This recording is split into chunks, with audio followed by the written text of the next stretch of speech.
Nice yollar bilir nasıl sevdadır. Öyle bir nimet ki lütfu ilahi.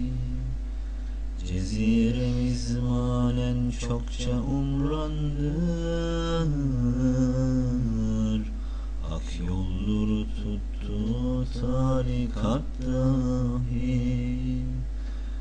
Müjdeler veriniz ceziremize, uzak kalmamakta evliyalardan. Emanet eyledik Halik'imize,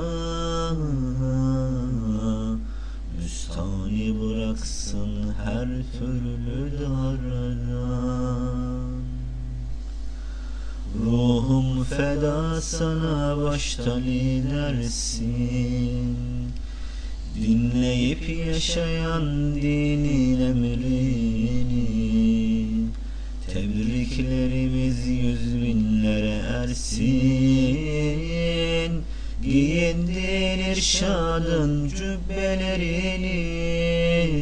Ruhum feda sana, başta lidersin. Dinleyip yaşayan dinin emrini. Tebriklerimiz yüz binlere ersin. Giyindin irşadın cübbelerini. Mahirsin apaçık irşat yolunda. Meydanlardaki arslanlar misali. Kimseye sığınmazsın hiçbir konuda. Ne dersin aldırmazsın, basitse onun hali. Ruhum feda sana, başta lidersin. Dinleyip yaşayan dinin emrini. Tebriklerimiz yüz binlere ersin.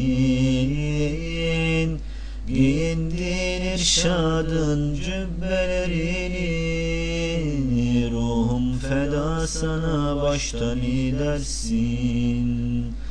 Dinleyip yaşayan dinin emrini. Tebriklerimiz yüz binlere ersin. Giyindin irşadın cübbelerini.